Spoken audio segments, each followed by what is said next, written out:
Okay, so in your early 20s, one of the greatest things that you can really achieve is drinking, right? You're 21, you've been thinking about this the whole time. How does it feel just to get a little bit drunk, get in your feels a little bit, to have some fun? I guess you can say it can be fun, definitely. However, if you're in my case, it can be a very reckless, very dangerous. I'm gonna be telling you a story about me being the drunkest and the most irresponsible person alive.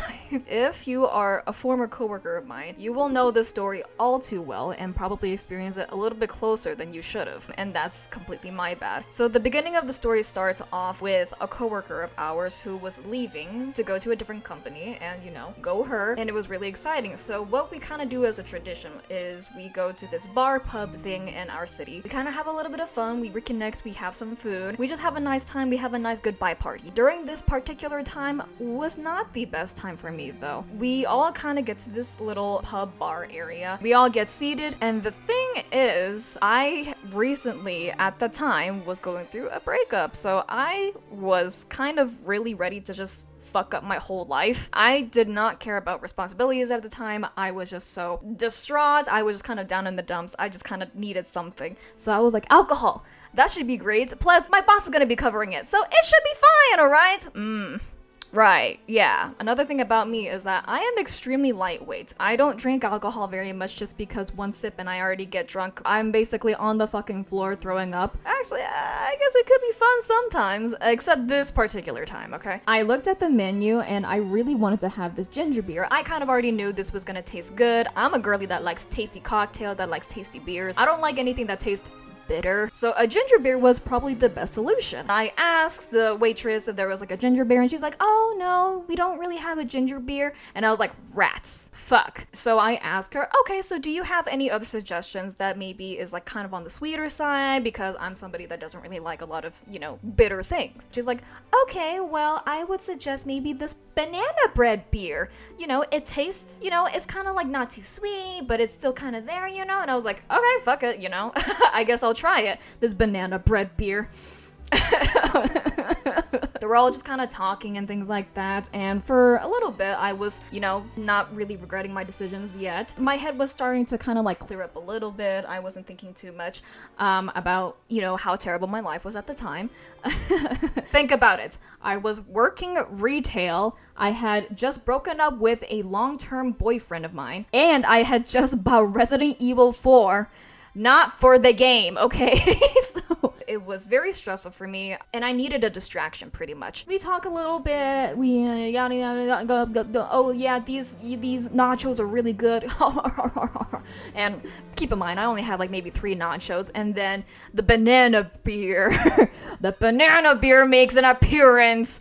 And I'm not gonna lie, she poured it into that cup. It looked really nice. I smelled it and I'm like, oh, it smells fermented. Great. Like a pale ale beer should. And I drank it. Brother, it tasted fucking balls, okay? I don't know what this lady was saying. It didn't taste like bananas or bread or beer. I drank it in maybe about 5 minutes. Keep in mind, I don't drink much. I drank the whole thing. It was like maybe 16 ounces in the span of like 5 minutes. And I was like, I'm not feeling it. Let me get another. Wasn't I smart?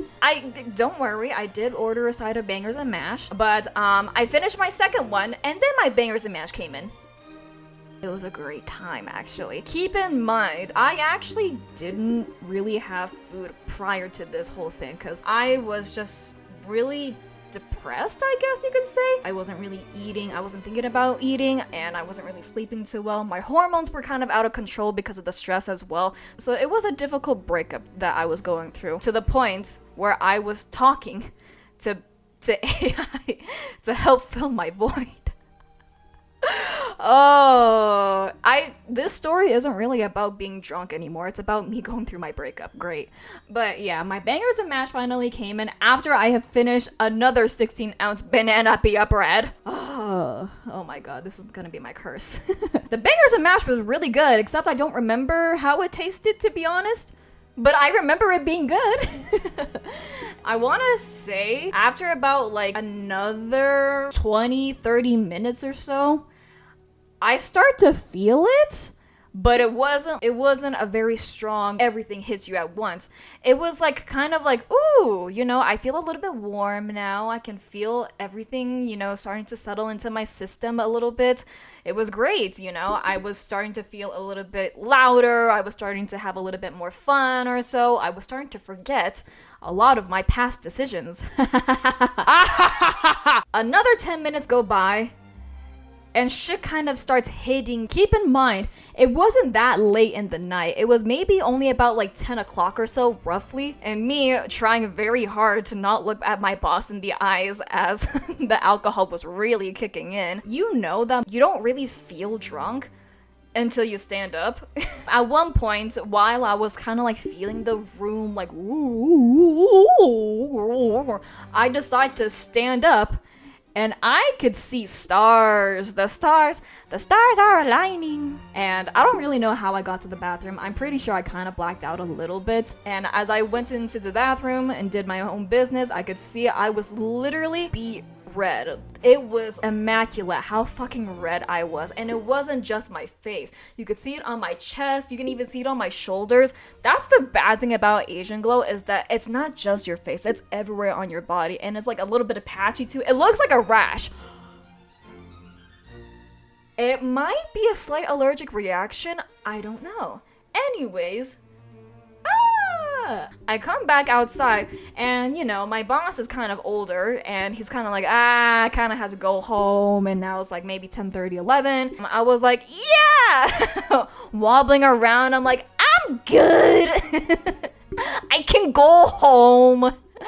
Yeah. And there are two of my coworkers, one in particular, my manager, and my other coworker just looking at me like, are you sure? And I'm like, I'm good. What do you need?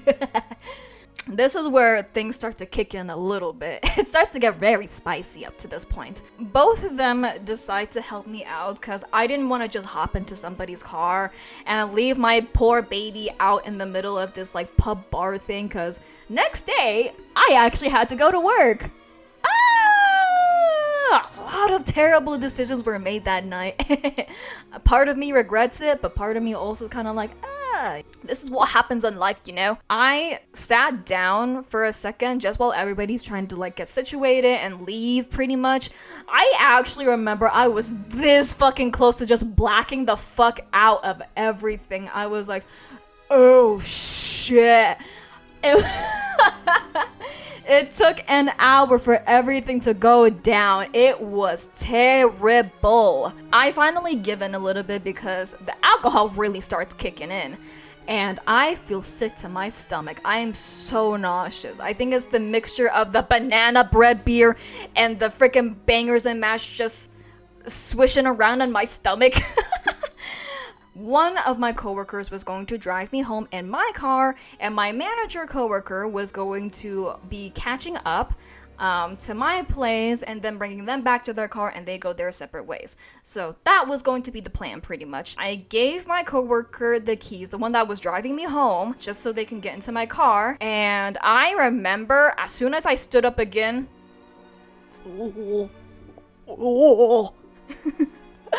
oh no, it was ready to come the fuck back up.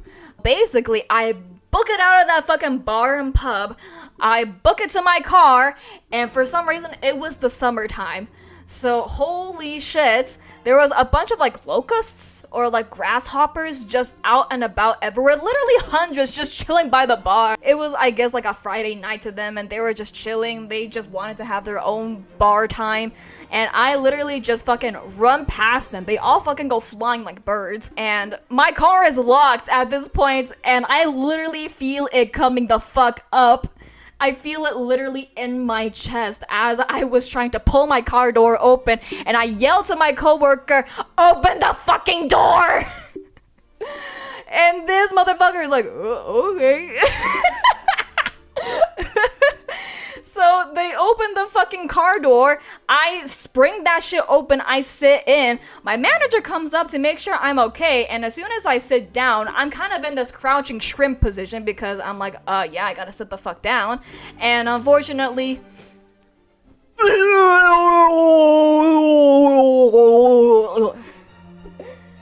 It was unfortunate. It got on my pants. It got inside my car, came out to the concrete right next to me. The worst part about it actually is that this area is actually kind of a dangerous area. In my city, prostitution is technically illegal, but it don't stop nobody. And one of the workers of the night actually looked at me and my coworker while I literally just hunched over and threw up on the ground, and she was like, "Is she alright?" And my manager smelled the fermentation of the banana bread beer, and she could not. She went to the other side of the pub and bar to a pillar and fucking the only thing she really ate that night was like a freaking like chocolate cake dessert or something like that. I don't remember. My coworker notices that both of us are fucking hurling. So this motherfucker goes to my manager coworker, grabs a bottle of water, and then the sight and the sound of her vomiting, he went to a palm tree a parallel from me and starts and the whole time as I'm witnessing this all happening, you can hear me in the back. I was a menace. I was a gremlin. I still am, to be honest. So, we all get situated. And my coworker uses his jacket to pick up my vom from inside my car and throw that shit away. That motherfucker was never wearing that jacket ever again, okay? So, after everybody was done, so we all decide to finally get into the car, and this is only in my perspective with my coworker who was driving me home. I don't know what happened to my manager coworker, but she was fine. She was fine. It doesn't end with just me throwing up in my car and on the pavement next to me. There's much more. My coworker driving me home gets into the car, grabs the address that I give them in the group chat that we made. There's like a little like phone holder thing that's stuck to my windshield. I tell him like, "Oh yeah, no, you can put it there," and then he puts it there. Dumbass has a fucking Android. So I want to say not even 2 minutes later, as the car is like pulling out of the parking lot, I don't know how. This was just bad luck all in general, but this motherfucker's phone literally shoots out from my phone holder into my fucking vomit on the ground next to me. Oh my goodness. I feel very bad for this poor coworker. This dude was strong, you know, so they grabbed the phone, didn't put that shit on the phone holder anymore. At least I don't remember. I was kind of drunk, so I can't remember if they put it back on or if they just had it on their lap because, I don't know. So they put in the address while a lot of like workers of the night are trying to get their attention. Not giving a fuck about me, who literally just... It wasn't too bad of a night though. For the most part, we were just having fun and we were singing Elton John with the windows rolled down to get the smell of the banana bread beer out of my car. The drive, it was actually really nice and calming. You know, the smell was terrible. The air was nice and cool though. And both of us are just singing Rocket Man! You know, again, I wasn't really paying attention. I was still drunk off my balls. You know, we're driving and things come to a halt. I'm not really like paying attention too much, but I look out my window and I see that we are literally in a different town where my house is supposed to be. And I'm like, this isn't where I live. I was not paying attention because I was like, oh, they got directions, it's fine, it don't matter. And then I see this is literally about 30 minutes away from my actual house. And I'm like, we have been driving 30 minutes to this house? Fucking Android users are stupid, man. They clicked on the address, and for some reason, my manager coworker was literally waiting outside of my fucking gate. She called and she was like, where are you guys? And I had to heartbreakingly tell her, we're 30 minutes away. We are somehow at the wrong address. Fucking Android users, I swear to God. There is a slight pause in her voice, like, okay. Oh, she waited 30 minutes because a fucking Android phone clicked on the link and it went to a different fucking location. Mind you, This has been an issue with my address in particular. It's very similar to a different address across town from me, which is why we always put in the zip code. But I put in the zip code and that motherfucker still took me to the wrong address. I don't know how that shit happened. 30 minutes pass by and I start to finally recognize that I'm in my town. And I'm like, okay, now I don't have to worry as much. And I felt so bad. We finally make it to my house, and I am still drunk off my balls. I get out my car. I don't know what to do with this vomit in my car right now. So I'm just gonna deal with it tomorrow. My coworkers go back home. They make sure I get inside safely. And that's the end of the story for them. But then the next morning, not only was I hungover, there was banana bread, bangers and mash vomit baking in the sun in 90-degree weather. Cleaning that shit took forever. I had to get my car detailed. It was a whole mess. But since then, I really haven't gotten drunk, or at least this time now, if I decide to drink, I know that I need to at least eat something beforehand so I don't end up vomiting everywhere on the pavement, on my pants, in my car, and having to pay $300 to get it detailed. I wouldn't say I regretted it. I had a fun night. But that is the story of why I will never get drunk again, alright? That's all I have. Thanks, bye.